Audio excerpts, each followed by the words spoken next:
But I think we're going to look back at this period and say, this is one of the key moments why Bitcoin is now such a major asset in 5 or 10 years from now. So ultimately, do I think that the selling in Bitcoin is over? No, honestly, I don't. I think that in the short term, the fear in the banks caused a lot of money from banks to go into Bitcoin as a safety play. I also think that we saw USDC decoupling over last weekend. People said, hey, I don't even want to be in stable coins right now, so I'm going to go into Bitcoin as well. So I think that was kind of the reason for this latest move. I think once the financial system comes a little calmer, then you might see Bitcoin head down. And I still worry that if I'm correct that the S&P is going to drop, that's exactly what we've hit over the last couple days here, as well as about a month and a half ago. And my guess is what we're going to do is we're going to come down and test this level of two major trend lines that coexist here at around 18,200. That's going to be a technical bounce level, no doubt about it. But if we break that, then we head to that 15,600 level. You break 15,600, and then the next stop is that.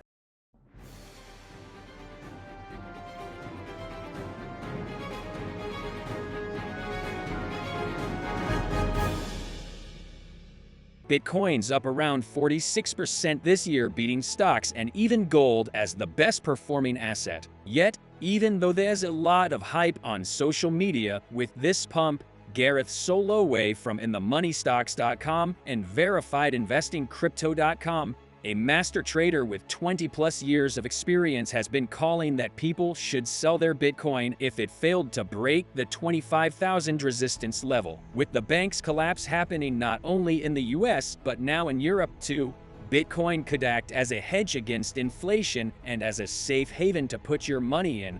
But that's not what we're seeing at the moment this video is being recorded. In fact, Bitcoin seems to be doing a new pullback, or who knows, a real reversal back down. In this video, Gareth will explain why Bitcoin selling is not over and why he unloaded all his positions expecting Bitcoin to crash harder in an all-out bloodbath. So pay close attention until the end, as Gareth has been hitting his predictions since 2021. First, let's start with the banking crisis happening now. This is a mess, right? I mean, this is a basic financial crisis 2.0, if you will. And what we're seeing here is Credit Suisse, which already was in a tailspin. And if you look at the chart, right, the daily chart, you have JP Morgan Chase, you had Goldman basically trading near multi-year highs just over the last couple months before this recent collapse. But Credit Suisse was nowhere close to that. It was already in a downtrend. It was already at multi-year lows. So what that was telling us is that smart money knew this was the bank that was going to be in trouble. It was going to be one of the big ones to be in trouble first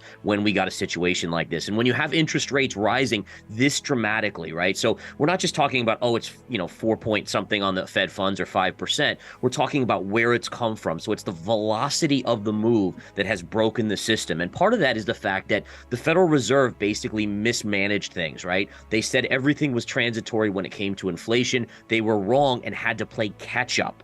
So again, even when we were out of a financial crisis due to COVID, they still said, oh, we're going to still leave it as is, zero interest rates, essentially free money, because we don't want to rock the boat. Well, the end game is they had to play catch up here, and now you're seeing whether it was Signature Bank or SBNY or even Credit Suisse here, these are some major issues, and that's going to be something that the European Union has to deal with now. Yeah, so this is the key, folks, and I'll say this, is I've been nibbling on a few different financials, like a little bit of Goldman Sachs, a little bit of JP Morgan, and I've been buying some ETFs that are spread amongst many of the banks out there. And the reason I'm not touching Credit Suisse is much the reason why it was a bad idea to touch SBNY or Silicon Valley Bank, is that you're basically putting your money in one asset that we know is already troubled, and we don't know how bad this is going to get. So my recommendation is go with the best of breeds if you're going to nibble, and nibble small, or go with an ETF that spreads your risk out across the board. But Credit Suisse, this is one of those things. It's like a Lehman moment potentially, where we could wake up one morning and it's shut down, much like we saw with Lehman Brothers. I don't know how many more seizures will occur,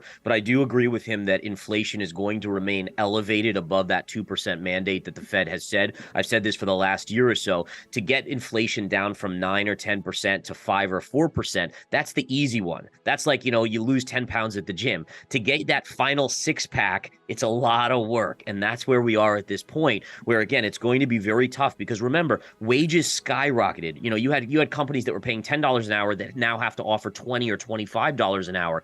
They weren't able to pass that cost over to consumers day one. So what they're going to do to keep their margins in line and get those margins back is inch that into the consumer's pocketbook essentially over multiple years. And that's going to take some time. So you're going to be looking at elevated inflation rates. And again, we have to be ready for something probably around 3 to 3.5% for multiple years to come, which is the scariest thing of all, because now we're in a crisis where normally the Fed could be like, oh, well, let's lower rates to save the day.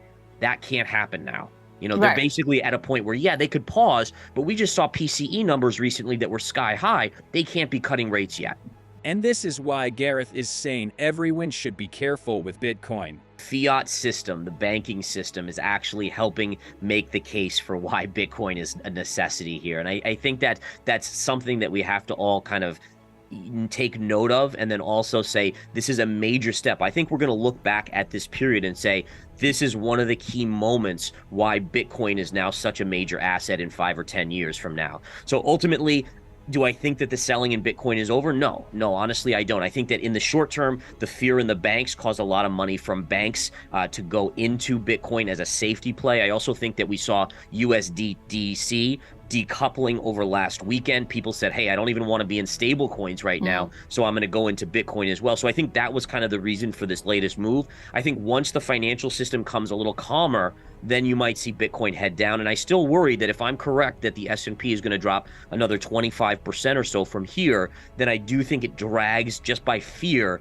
it drags cryptocurrencies lower overall. Now, long term, I'm a huge bull on Bitcoin, and I think I get classified as a bear because I've talked about a fall since 69,000. But long term, I still love it. I think it's the future of the digital gold world. And I think that there's a real need, and we see it today. There's a real need for Bitcoin.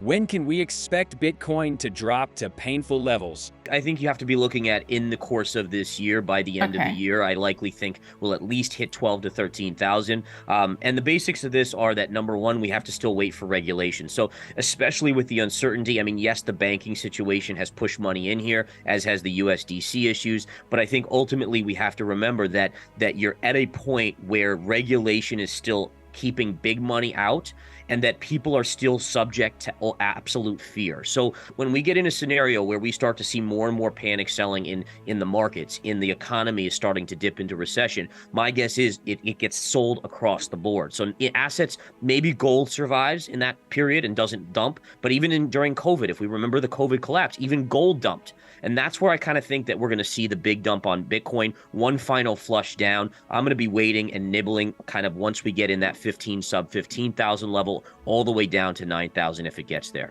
In the near term, right, so based on what's going on in the banking system right now, it actually has had a little period of this is a safety play to put money into Bitcoin. But if you look historically at Bitcoin, it's gone down when the stock market's gone down. And I think that isn't fully decoupled yet. I think we're seeing these flashes of what Bitcoin can be, this amazing asset that is a protection asset against other issues in the global sphere, but it's not quite there yet. It's still an immature, right? It's a 14-year-old, so it's a teenager. It's wild, it's crazy. We have to be ready for that. And I do think when the S&P, if the S&P dumps as much as I think, Bitcoin will get caught up in that selling. Remember, a lot of these assets, there's kind of cross breeding, meaning that as we see stocks drop, they're going to be margin calls, and they may have to be met through selling some of crypto. So it kind of all gets caught up in that scenario. Let's have a look at the Bitcoin charts and what levels Gareth is looking at right now. So we can see again on the chart here, the high from August of 2022. That's exactly what we've hit over the last couple days here, as well as about a month and a half ago.